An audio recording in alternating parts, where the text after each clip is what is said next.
YouTube channel. It is currently Monday the 29th of July and I thought this week's video could be spend the day with me.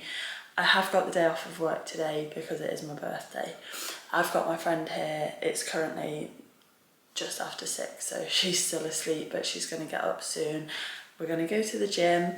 I've got 2 training sessions to fit in, and just because of what I've sort of got going on today, I'm going to have to do them in one block. So I'm going to do legs straight into the bike, which I guess I'm all practicing managing fatigue going onto the bike. However, obviously I'm not going to go onto the bike with really like heavy legs. It is what it is, we'll see how it goes. And then we're going to drive over to the Cotswolds. We've planned like a 10k walk. It looks really nice. The weather's meant to be absolutely gleaming today. It's meant to be like 26, 27 degrees, I think it is. So that is just going to be so nice to finally have a bit of British summertime, because those of you in the UK know that the weather of recent has just not been vibing. So yeah, looking forward to it. I have got ready so far. I always like to give myself a little bit more time to get ready, just to have like a bit of a slow morning, because I find I'm a lot better when I do that, whereas if I get up and try and go into something, I'm just grumpy and nobody needs that.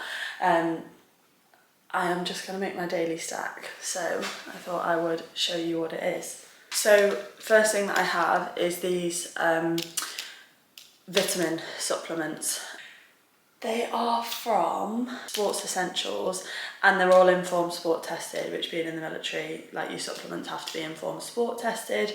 There is a multivitamin, which I just use personally as a cover-all basis if my diet doesn't get one vitamin in for that week, or if it's not quite enough, then that is just going to sort of lift me up, not as a replacement for fruit and veg, because it's not going to do anything for that. I then have an omega, I can't remember if it's 3, 6 and 9 or whether it is just one of them, but I don't eat much fish and not any oily fish really. I'm not getting a lot of that through my diet, so supplementing that is just going to help like prevent a deficiency or just to increase my level slightly. And then the final one is a probiotic, so just looking after the good bacteria in your stomach really. One thing that I'm really big on is understanding why you're taking certain things and looking into the research behind them. I'll very rarely recommend a supplement to a friend or a client unless I'm taking it myself, or unless they have a specific need for it. And I'll always do my research into it, and I'll always recommend for other people to do their research into it, because I don't think you should be taking supplements if you don't know what you're taking them for. Obviously medication is a complete different ball game, but supplements and things that are meant to enhance your diet, I don't think people should be taking if they don't understand what they're taking it for. So I have these 3, and then I also make myself a little drink. I always put one of these electrolytes into my morning drink just to sort of replenish anything that I've lost in the previous day and throughout the night. I'll usually only put 1 in, but throughout the day, depending on what's going on, what sort of training I've got, I may then add more in. I just buy these high 5 ones because they're what I've had for a while and they work really well. I buy them in the 8-pack, so then I just keep going through, and then when I've got like 2 left, I'll just replenish them. And then the other thing is creatine. So this is the My Protein one. Most of the supplements and the protein and stuff that I take are My Protein because I've just always used them. Creatine for muscle growth, repair, energy production, and I love that it just makes you feel a little bit more swole. So that is my morning ritual, my daily stack. I'll usually come down a bit earlier and make the drink particularly, and then take it upstairs and drink it while I get ready, but I wanted to put it into this video, so I didn't do that. But yeah, that is the daily stack, and then put that on, give it a good shakeroo, and hope that it doesn't go everywhere. And then vitamins in, and I love how these say Monday on it, because otherwise I just completely lose track of whether I've taken them or not. But yes, I will have these, have a little bit of food, and then catch you at the gym. I thought I would do a little voiceover to this strength session. So started off just going through some warm-up drills. It ended up getting very hot. As I said earlier, it was going to be like 27, 28 degrees. So it was already red as in the gym. Then went into my glute rehab exercises, which I actually do chat about later on in the video, just making sure that I'm keeping on top of it. And I also find it really good as part of a warm-up. Straight into RDL, so just focusing on shifting those hips back. Again, just because of the back injury that I did have last year, I focus more on the technique than the load. And if I'm feeling it in my hamstrings, then I don't need to load it much more and just progressively overloading essentially. Then I absolutely despise hip thrusts with a barbell, mainly because of the faff to set up. So I go in with a dumbbell because it's so much easier and I'm all about that. Plyometrics up next, so into some depth jumps, working on reducing that ground contact time and also exploding upwards. Such a weird feeling movement until you really get used to it. Final exercise on the old leg session is some reverse lunges. So we're really just trying to hit those glutes nice and hard and also trying to keep lunges in there because I do have a high rocks, but we're not going to talk about that. But probably important that I keep some form of lunge in there for now. Leg session was pretty good. No massive soreness straight after. Had a quick refuel and then went into the bike, which were some intervals, which I did chat about slightly after the bike. It is unbelievably hot in this gym. We had a fan on, which did sort of take the edge off of it slightly. But going into those intervals, it was just, I was dripping essentially. So it was definitely made harder by the heat and the humidity in there. But it is what it is. It's probably going to be similar in Portugal in October. So, it's probably good to train for it now. And that then brought us to the end of the session for the morning. I mean, that was the morning and the evening session combined into one, but that was the end of it. A little clip from Zwift just because I absolutely bloody love using it, and then walked home and carried on with the rest of the day. I have just got back from the gym and done both of the sessions for the day. So I just need to update my Training Peaks account. Basically, I screenshot my strength and conditioning stuff from my app and put it into the comments so that my coach can sort of see what I'm doing. And then the bike that I had today was intervals, and that automatically goes on to Zwift from Training Peaks. So it just means that everything's together and it's really, really nice and easy. So strength and conditioning wise, we did a little bit of a lighter session. Knowing that we were going into the bike, it was very much a conservative, not push yourself too much, but equally still try and get some training benefit from it. So it was sort of like a 6, 7 out of 10 on RPE scale, so rate of perceived exertion, so like a 6 or 7 out of 10 on most of the exercises. There was still some progressive overload from last week, but obviously I'm continuing to recover. I'm continuing to get stronger across all of the aspects of training that I'm doing at the moment. So that was good. And the bike session was sweet spot reps on a budget. Stay in control, stay smooth, work on staying seated and getting comfortable. Obviously I am doing it on the watt bike because my turbo trainer, it doesn't read accurate watts at the moment. So to cut a very long story short, there's oil inside the turbo trainer that I have, and I accidentally opened the compartment and poured all the oil out. So then we put oil back in, but we didn't put enough oil back in. So it said I was spinning like 400 watts, which I'm not pushing 400 watts. So I need to put more oil back in and test it. But just because of how busy life's been recently, I've just been doing it on the watt bike because it's easier. And that's not ideal because I do need to get used to being on the bike and doing intervals and stuff on the bike, but that will come. So that's my plan for this week, to get the turbo trainer sorted out and make sure that everything is ready to go for my intervals next week. So it was basically 3-minute efforts times 4, and then you have a bit of recovery and then you do another 4. And to be honest, it felt really comfortable. Like, I was going through it, my heart rate was sitting at sort of like 130, 140, which for me is very low.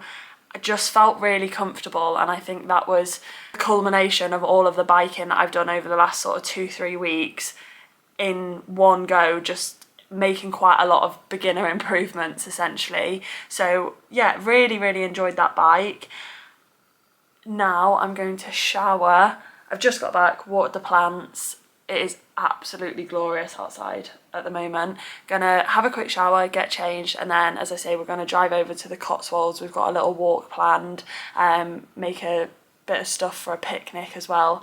So yeah, just like a nice wholesome day of training, just being in the outdoors, making the most of the British weather that we don't usually get guaranteed. So when it is here, it's nice to make the most of it.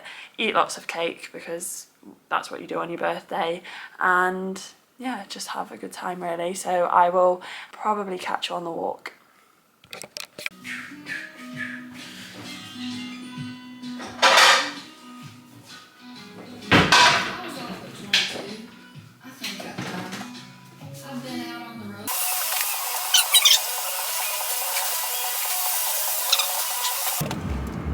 Should I do it through the straw or through the... Do you think it'll make a difference? No.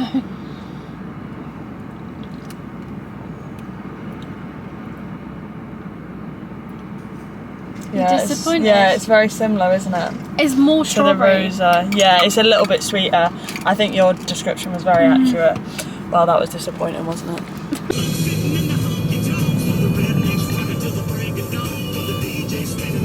A good content creator does. Literally.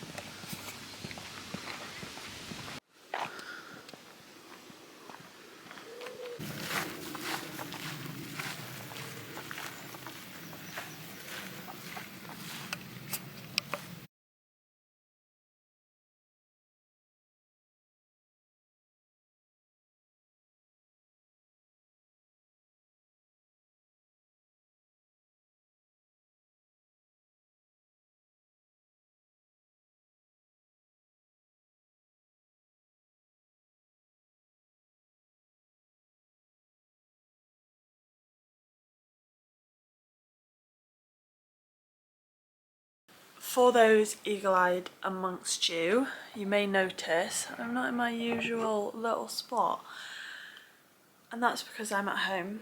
So I came to edit the little Q&A that I did to go at the end of this video now, and I recorded the whole thing with no sound.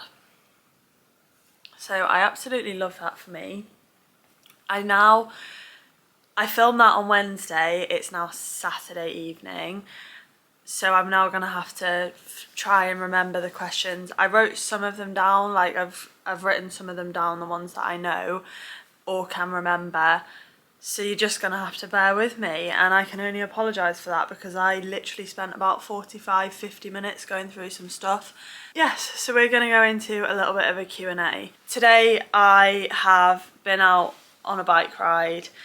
I've not really stopped all day, hence why I look slightly dishevelled and everything is everywhere.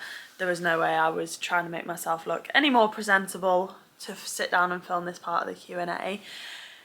Essentially, I put a question box on my Insta story and I was answering some questions. So the first question that I had was talking about motivation, talking about how I stay motivated to train and to eat well when I'm unwell. Obviously, if this is the first video that you've clicked on of mine, if you go back and watch the previous ones, you'll know that I had a week of tonsillitis where I was really unwell, and then a week of COVID, or 2 weeks of COVID, which I'm still struggling with the effects of COVID. I've just been out for some food into a food shop, and because of all the aircon, my chest feels really tight. Someone asked about the training journey that I'm on, i.e. how do I plan to get from where I am now to the start line successfully. And I'll be completely honest, I have a coach who plans that out for me. Now, when I've said to people that I have a coach previously, they're like, yeah, but you coach people, so why do you have a coach yourself? And there's two main reasons. Main reason one is the knowledge that you gain from someone who has more experience or more knowledge in that field, or even just a different perspective. I don't think you can put a price on that. That I'm learning a lot about the type of training that I'm doing and progressions and the psychological aspect of it. I'm learning a lot about that essentially. So because I think that being coached, especially by someone who's better than you in that field, means that you are able to grow and develop. And number two is that when it comes down to balancing everything and being disciplined, if I'm holding myself accountable to someone, I am doing it no matter what, because they are not seeing that I've not done it, obviously, unless there's a very valid reason, like when I was ill. They are not seeing that I've just not done it because I didn't want to do it. So that accountability, the programming as well, like as a coach, I spend a lot of time programming for other people to be at their, like the top of their level, or to progress, to be better than they were last week or 4 weeks ago or 6 weeks ago. And what that means is that the energy and attention that I have to my own programming is slim to none, and I will delay and delay my own programming to the point where it's then detrimental to my progress. So having someone else to program for me, it just takes away, like I just don't have to think about it. I can separate coach Summer from athlete Summer, and that to me is just, it relieves a lot of pressure and stress. So that is essentially why I am coached. It's really important, like I don't train when I'm unwell. When I'm unwell, it's my body telling me that I need to rest. Now, there are different levels to that, because obviously I'm still not 100% with this cough. However, it's been 5 weeks since tonsillitis, and for me to not train for 5 weeks without very good reason would have just been too much. So I did start training. This is my second full week of training, and I did a half week the week before that as well, and I feel absolutely fine. It's literally just the cough when I'm in and out of aircon essentially, which isn't ideal with how hot it is in the UK at the moment. So I think that's really important to address, that I don't think, like if you have a common cold or the flu or a sickness bug, just take a little bit of time off. There's no need to train. Training and exercise, high intensity exercise, can compromise your immune system whilst it then rebuilds itself. And if your immune system's already compromised and you're then gonna do some high intensity phys and break that back down, it's just going to be like really difficult for you, and you're probably not going to recover as quickly. So one thing I always say to my clients is, like, if you're unwell, just rest. You can still focus on the nutrition, and I think that that's something that's important, because you're taking a little bit of pressure off with the training. It can either go one of two ways, and that is you fall off the nutrition and you're like, oh well, I'll just eat what you want, which isn't then supporting your progression and your sort of like recovery from illness as well. Or you go the other way and you're like, right, well I can't train, so my nutrition's going to be on it. And you will know which type of person you are, and it's about doing what works for you and allowing yourself a little bit extra food, because when you're unwell your immune system's going to require more, but prioritizing your hydration, your fruit and your veg. Now I think motivation's a really interesting topic, which I am just going to touch on because the word motivation was used in the question. Now, if you rely on motivation, you're never going to reach your goals, or you're going to reach them a hell of a lot slower, because motivation is very, very rarely the initial spark. Now, you may get a sudden boost of motivation on a Sunday and you're like, right, it starts Monday, but how often do you wake up on that Monday and think, yeah, I'm ready to go? And if you do, how often does that last through to the rest of the week? if you're just relying purely on motivation. Now, I very, very rarely feel motivated to do my training. At this point for me, training is part of it, like it's part of my life. I don't really feel any kind of way about it. I'll feel a bit nervous about some sessions going into them, but because I just schedule them so much into my day and my week that I don't really have those sort of feelings of motivation around them for every training session. It's ultimately just down to the fact that I'm disciplined in order to get them done. Motivation is not the initial spark. It comes after you see progress in something. So for you, that may be, right, I'm going out for a walk, listening to the air for 10 minutes, like not listening to anything. And when you start to get the endorphins flowing, you're like, right, I'm seeing some progress towards my steps, or I'm doing something that's making me feel good. Then generally speaking, you come back and you're like, oh, now I've got a bit of motivation. And then it sort of like builds from there. But it is very, very rarely the initial spark. If you're interested in it, have a look at the feedback loop. It's one thing that I talk about a hell of a lot with my coaching clients, because motivation isn't always there. And if you're relying on it, you're never going to get the things done that are where you really make the progress, because where you really make the progress is what you do when it's hard. And when it's hard, you don't have motivation to do it. So I thought that was just a good one to touch on, because a lot of people fall into the trap of like, oh yeah, I'll do it when I'm motivated, or I don't have motivation to do this. Well, if you don't have motivation to do something, evaluate how important it is to you. If it's really important, go and do it anyway, because you have some self-discipline to get yourself in there. Or if it's not important to you, then why is it something that you're taking on, or what is, like, obviously there's going to be some things that you do that aren't important to you, but you have to do them. But like looking a little bit deeper at why you're doing those sort of things and what that means about you and all of that sort of stuff. I don't want to get too deep into it. I should really have started with this question, but someone asked me to introduce myself. It was someone that knows me quite well, but there was like, I don't really think that people know much about you if they just watch your YouTube. So my name's Summer, I've just turned 24. This is what this video is, like spend my birthday with me essentially. Obviously my birthday is no longer today because of the way that the content worked out and the way that the footage had no audio. I am in the Royal Air Force, and alongside doing that, I am also an online fitness coach, and as you'll have seen from my previous videos, I'm also training for a half Ironman triathlon, so an Ironman 70.3. Life is very busy.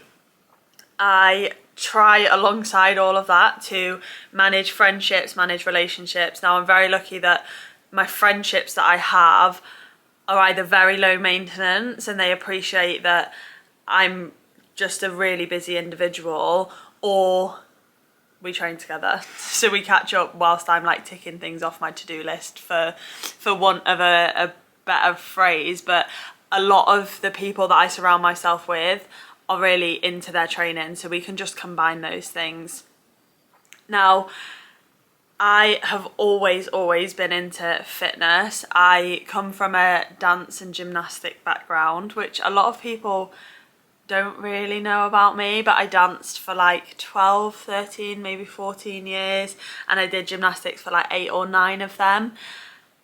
I've grown up surrounded by sport. Like my brothers are cricketers, football players. They've always been doing stuff. So growing up, if I wasn't doing something myself, I was out watching them. And I think that makes it a lot easier when your parents and your like close family, your immediate family are into it, because I've never known any different.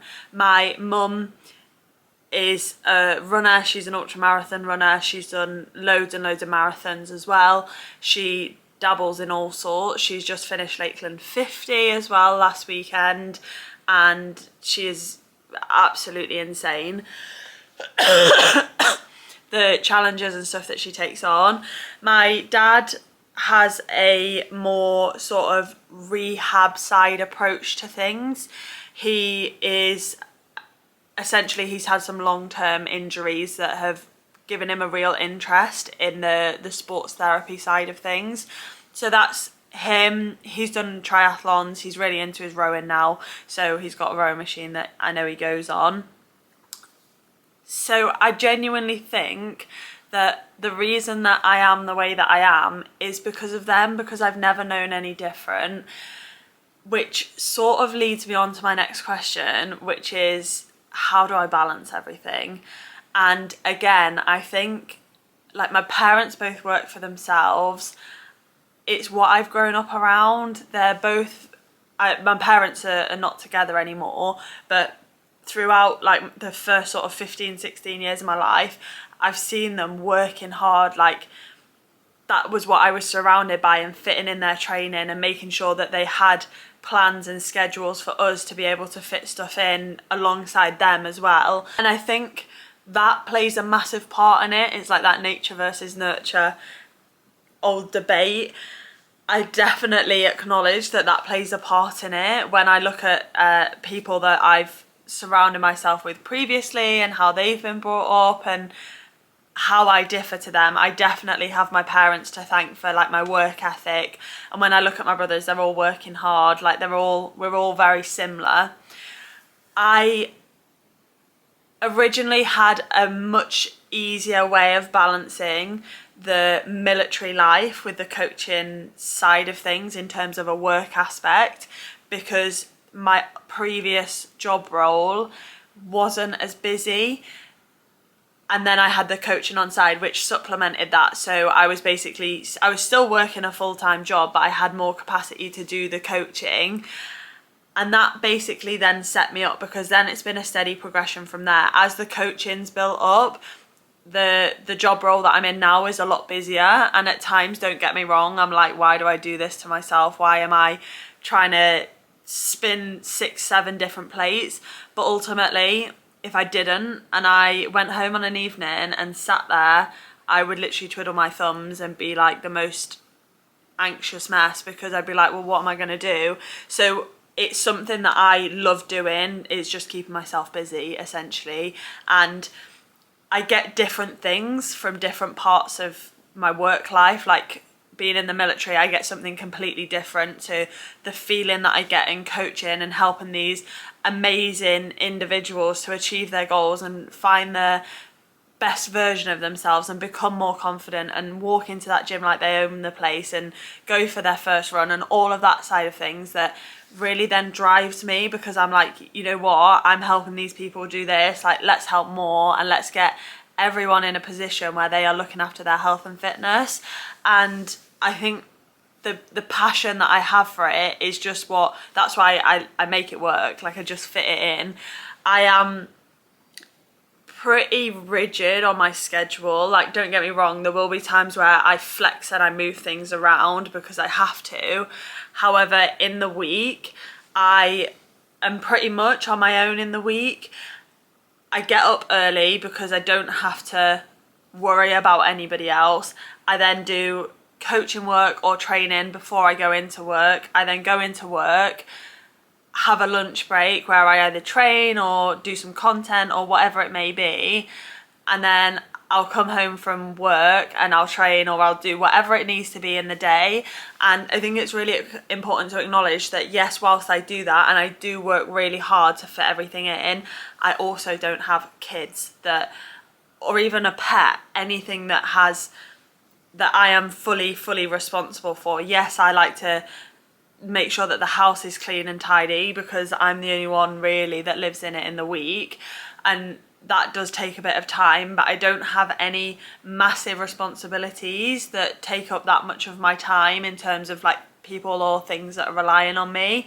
So I think that's really important to acknowledge. And I also think it's important to acknowledge that being in the military, they are advocates of you being fit and being healthy, and what that means is that you are able to take time out of your day to train, because they need you to be fit and they need you to be passing the fitness test and all of these different elements. So I think that that's really important to acknowledge, that some days I can just go and go and do a gym session for an hour, or go for a run for an hour, or have a late start because I'm doing some training.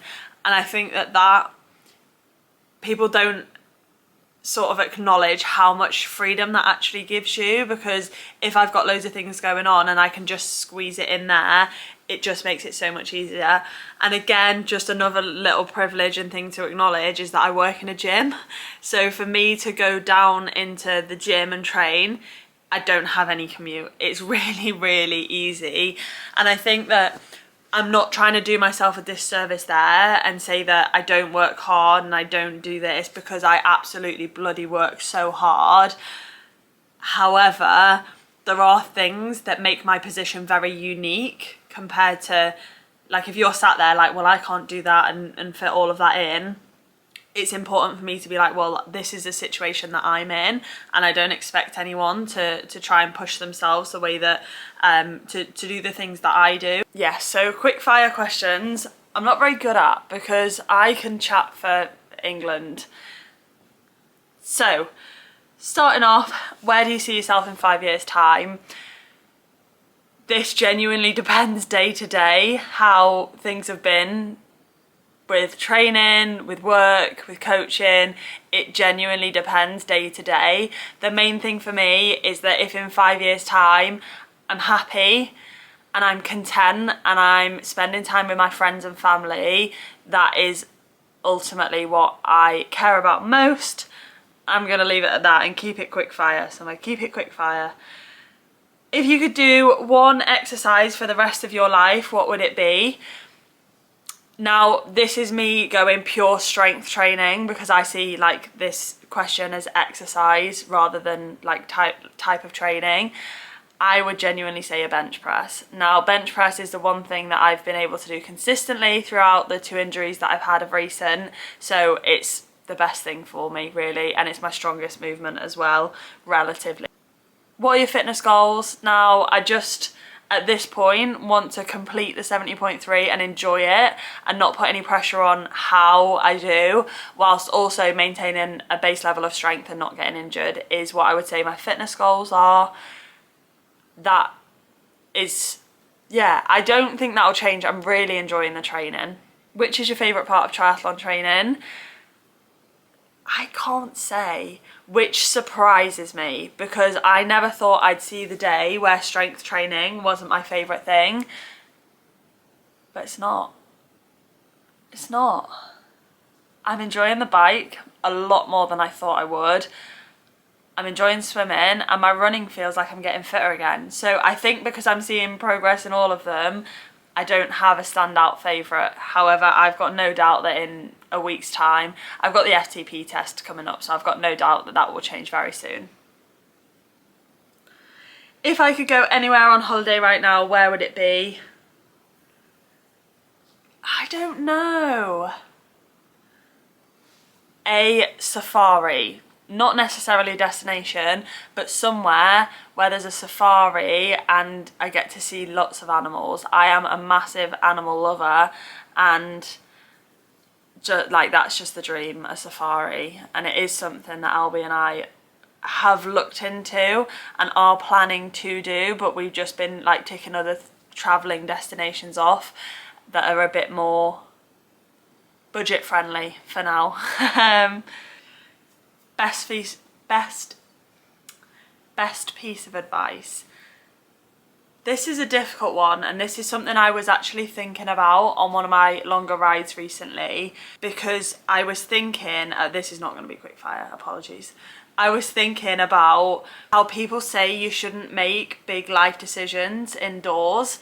And I was thinking, God, is that the best piece of advice I've ever had? Because as soon as you get out and go for a walk or a run or a cycle or a scooter, whatever it is that tickles your pickle, the mental clarity and the perspective that you get, it just sort of makes everything melt away. And for that moment, the stress of that decision isn't there, and it allows you to think clearly about what you want.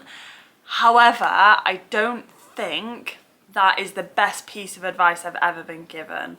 What is the best piece of advice I have ever been given? I would probably say, as sort of cringe as it sounds, don't wish for your dreams, work for them. Because there have been so many times in the past where I've written down, oh, I want to achieve this, and I've done absolutely nothing. I've taken no action on it. And this is me sort of speaking to my younger self, I guess, that those things aren't going to happen unless you put the work in. And it's all well and good writing it out and making it look lovely, but if you'd have taken that time that you've spent writing it out and you've done the first action, you would then be one step closer towards your goal. And I think that is, I don't know, yeah, I think that's probably it. And that's something that I come back to a lot, and something that's sort of ingrained in me when I look at how hardworking my family are. And I think that my family get to live amazing lives because they've worked hard for what they have, and that not even just in a monetary sense, but in like a family, like they've worked hard to maintain those relationships. They've worked hard to maintain those friendships and to be surrounded by those people. I just want to say, if you're here, thank you so much for watching. Genuinely, I've really enjoyed making these videos, like documenting what's going on, sharing it. And I just really appreciate you all being here. You know who you are. You've liked and you've subscribed. If you haven't, like and subscribe, and then you're part of the appreciation. But yeah, genuinely, it just means the world to me that people are following me along on this journey. So if there are any videos, anything you would like to see, please don't be afraid to comment or send me a message and say, oh, I think you should do this, and we will absolutely program it in somewhere.